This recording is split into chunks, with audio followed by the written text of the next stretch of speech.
বাংলাদেশ আওয়ামী লীগের যুগ্ম সাধারণ সম্পাদক আ.ফ.ম. বাহাউদ্দিন নাসিম এক বিবৃতিতে বলেন, বাঙালি জাতির বিজয়ের মাস চলছে। এ মাস বাঙালির স্বাধীনতা অর্জনের মহিমায় মহিমান্বিত। 16 ডিসেম্বর বাঙালি জাতি হাজার বছরের পরাধীনতার শৃঙ্খল ভেঙে জাতির পিতা বঙ্গবন্ধু শেখ মুজিবুর রহমানের নেতৃত্বে স্বাধীনতা অর্জন করে। তবে 1971 সালের 6 ডিসেম্বর থেকে বাঙালি জাতির চূড়ান্ত স্বাধীনতা অর্জন শুরু হয়। তিনি বলেন, 71-এর এই দিনে বাংলাদেশের প্রথম জেলা হিসেবে যশোর শত্রুমুক্ত হয় এবং বাংলাদেশ আন্তর্জাতিক অঙ্গনে প্রথম স্বীকৃতি পায়। প্রথম দেশ হিসেবে ভুটান বাংলাদেশকে এই স্বীকৃতি প্রদান করে।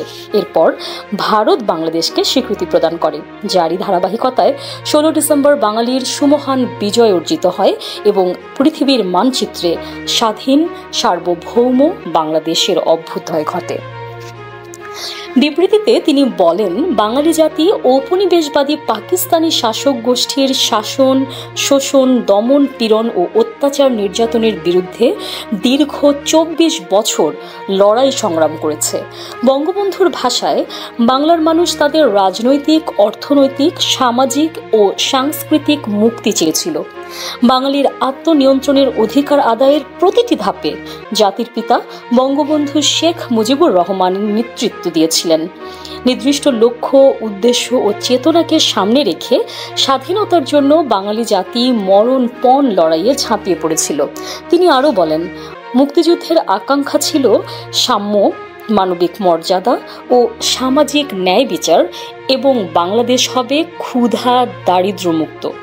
জাতির পিতা বঙ্গবন্ধু শেখ মুজিবুর রহমানের নেতৃত্বে বাঙালি জাতি রাজনৈতিক স্বাধীনতা অর্জন করেছিল, আর তাঁরই সুযোগ্য কন্যার নেতৃত্বে অর্থনৈতিক মুক্তি অর্জনের পথে ছিলাম আমরা। কিন্তু দেশ বিরোধী গোষ্ঠী কখনোই চায়নি বাংলাদেশ একটি সমৃদ্ধশালী রাষ্ট্র হিসেবে গড়ে উঠুক। আন্তর্জাতিক পরিমণ্ডলে বাঙালি জাতি আত্মমর্যাদাশীল জাতি হিসেবে স্বীকৃতি পাক। তাই স্বাধীনতা বিরোধী ও দেশ বিরোধী অপশক্তি বারবার বাংলাদেশের স্বাভাবিক অগ্রযাত্রাকে ব্যাহত করেছে। বাংলাদেশ যখন স্বাধীনতার স্বপ্ন সাধ অর্জনের দ্বার প্রান্তে ছিল, তখনই এই অপশক্তি দেশি বিদেশি ষড়যন্ত্রের মাধ্যমে জননেত্রী শেখ হাসিনার নেতৃত্বে পরিচালিত দেশের মানুষের ভাগ্যোন্নয়নের সরকারের পরিবর্তন ঘটায়। তিনি বলেন, অসাংবিধানিক ও অগণতান্ত্রিক ফ্যাসিস্ট ইউনূসের নেতৃত্বে একটি জবরদখলকারী গোষ্ঠী উন্নয়নের স্মারক বিভিন্ন রাষ্ট্রীয় স্থাপনা ধ্বংস করে এবং শত শত লাশের উপর দাঁড়িয়ে চক্রান্তের মাধ্যমে অবৈধভাবে সরকার গঠন করে। মেটিকুলাস ডিজাইনের মাধ্যমে পুলিশ বাহিনীর সদস্য সহ শিক্ষার্থী ও সাধারণ মানুষকে হত্যা করা হয়েছে। এ অবৈধ দখলদাররা দেশের মানুষকে জিম্মি করে রেখেছে। সকল মানুষের কণ্ঠ রোধ করার জন্য দানবীয় প্রতিমূর্তি ধারণ করেছে। দেশের জনগণের প্রতি তাদের কোনো দায়বদ্ধতা নেই। জনগণের কল্যাণের বিপরীতে তারা প্রতিনিয়ত গণবিরোধী কার্যক্রম করে চলেছে। দেশের আইন শৃঙ্খলা পরিস্থিতি ইতিহাসের সর্বনিম্ন পর্যায়ে। দ্রব্যমূল্যের ঊর্ধ্বগতির ফলে মানুষের যাপিত জীবন দুর্বিষহ হয়ে উঠেছে। মব সন্ত্রাসের মাধ্যমে মানুষের বেঁচে থাকার অধিকার কেড়ে নেওয়া হচ্ছে। হিন্দু, বৌদ্ধ, খ্রিস্টান সহ অন্যান্য ধর্মাবলম্বীদের উপর অবর্ণনীয় নির্যাতন চালানো হচ্ছে। নির্বিচারে মানুষকে হত্যা করা হচ্ছে, যা গণহত্যার শামিল।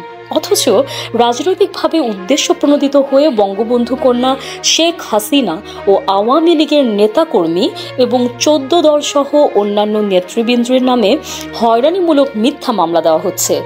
বাছ বিচারহীনভাবে গণগ্রেফতার করা হচ্ছে, যার হাত থেকে স্কুল কলেজ পড়ুয়া কিশোরও রেহাই পাচ্ছে না।